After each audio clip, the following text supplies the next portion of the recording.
Tito, unang kabanata.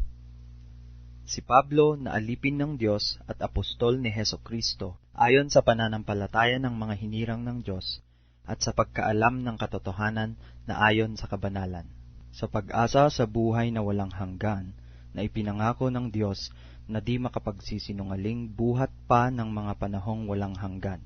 Ngunit sa kanyang mga panahon ay ipinahayag ang kanyang salita sa pangangaral, na sa akin ay ipinagkatiwala ayon sa utos ng Diyos na ating tagapagligtas. Kay Tito na aking tunay na anak ayon sa pananampalataya ng lahat, biyaya at kapayapaan nawang mula sa Diyos Ama at kay Kristo Jesus na tagapagligtas natin. Dahil dito'y iniwan kita sa Kreta, upang husayin mo ang mga bagay na nagkukulang at maghalal ng mga matanda sa bawat bayan na gaya ng ipinagbilin ko sa iyo.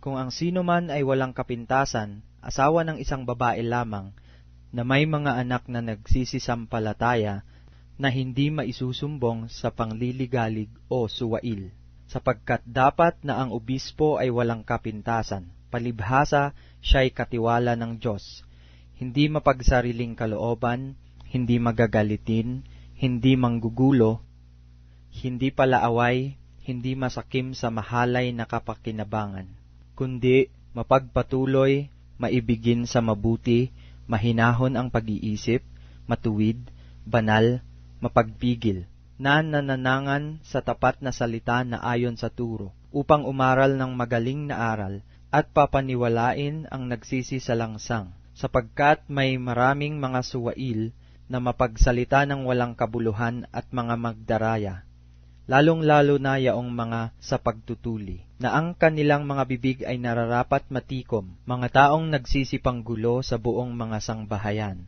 na nangagtuturo ng mga bagay na di nararapat, dahil sa mahalay na kapakinabangan. Sinabi ng isa sa kanila rin, ng isang propetang sarili nila, ang mga taga-Kreta kailanpaman ay mga sinungaling, masasamang hayop, matatakaw na mga tamad. Ang patotoong ito ay tunay, dahil dito'y sawayin mong may kabagsikan sila, upang mga pakagaling sa pananampalataya, na huwag mga kinig sa mga katha ng mga Hudyo, at sa mga utos ng mga tao na nangagsisisinsay sa katotohanan.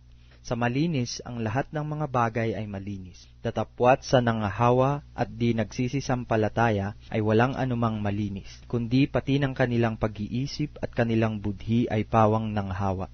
Sila'y nangagpapanggap na nakikilala nila ang Diyos, ngunit ikinakaila sa pamamagitan ng kanilang mga gawa, palibhasa'y mga malulupit at mga masuwayin at mga itinakwil sa bawat gawang mabuti. Ikalawang kabanata. Ngunit magsalita ka ng mga bagay na nauukol sa aral na magaling, na ang matatandang lalaki ay maging mapagpigil, mahusay, mahinahon ang pag-iisip, magagaling sa pananampalataya, sa pag-ibig, sa pagtitiis. Na gayon din ang matatandang babae ay maging magalang sa kanilang kilos, hindi palabintangin, ni paalipin man sa maraming alak, mga guro ng kabutihan, upang kanilang maturuan ang mga babaeng may kabataan na magsiibig sa kani-kanyang asawa, magsiibig sa kanilang mga anak, mangagpakahinahon. Mangagpakahinahon, mangagpakalinis, mangagpakasipag sa bahay, magagandang loob, pasakop sa kanya-kanyang asawa, upang huwag lapastanganin ang salita ng Diyos. Iaral mo rin naman sa mga bagong tao na sila'y mangagpakahinahon ng pag-iisip. Sa lahat ng mga bagay ay magpakilala kang ikaw ay isang uliran sa mabubuting gawa, at sa iyong aral ay pakilala mo ang walang kamalian ang kahusayan. Pangungusap na magaling, na di mahahatulan, upang sila na nasa kabilang panig ay mahiya, nang walang anumang masamang masabi tungkol sa atin.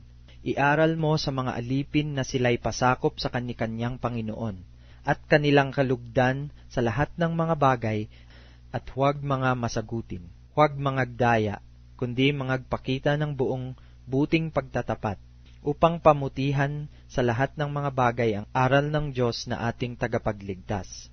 Sapagkat napakita ang biyaya ng Diyos na may dalang kaligtasan sa lahat ng mga tao, na nagtuturo sa atin upang pagtanggi natin sa kalikuan at sa mga kahalayan ng sanglibutan, ay marapat mabuhay tayong may pagpipigil at matuwid at banal sa panahong kasalukuyan ng sanglibutang ito.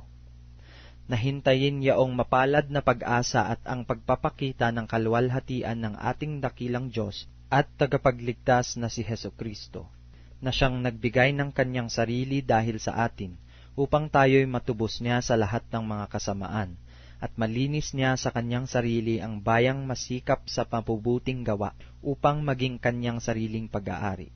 Ang mga bagay na ito ay iyong salitain at iaral at isaway ng buong kapangyarihan. Sino man ay huwag humamak sa iyo. Ikatlong kabanata. Ipaalala mo sa kanilang pasakop sa mga pinuno, sa mga may kapangyarihan, na mga masunurin, na humanda sa bawat gawang mabuti, na huwag magsalita ng masama tungkol sa kanino man, na huwag makipagtalo, kundi mapakahinhin at magpakahinahon sa lahat ng mga tao.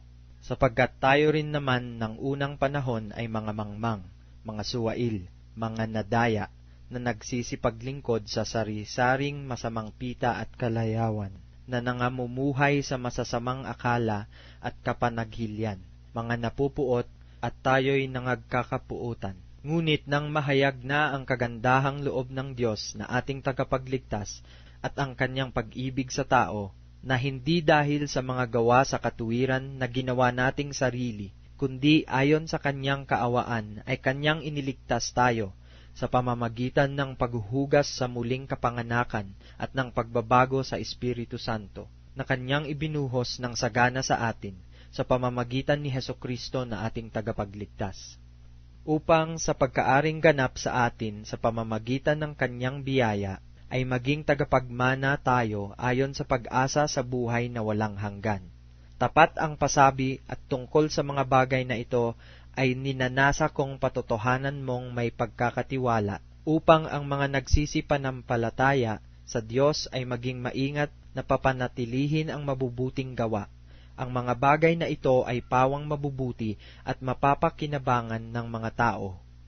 Ngunit ilagan mo ang mga hangal na usapan, at ang mga pagsasalaysay ng lahi, at ang mga pagtatalo, at pagtataltalan tungkol sa kautusan, sapagkat ang mga ito ay di pinakikinabangan at walang kabuluhan. Ang taong may maling pananampalataya, pagkatapos ng una at ikalawang pagsaway ay itakwil mo. Yamang nalalaman mo na ang gayon ay napahamak at nagkakasala at siya'y hinahatulan ng kanyang sarili. Pagkasusuguin ko sa iyo si Artemas o si Tikiko, ay magsikap kang pumarini sa akin sa Nicopolis, sapagkat pinasyahan kong doon matira sa Tagginaw.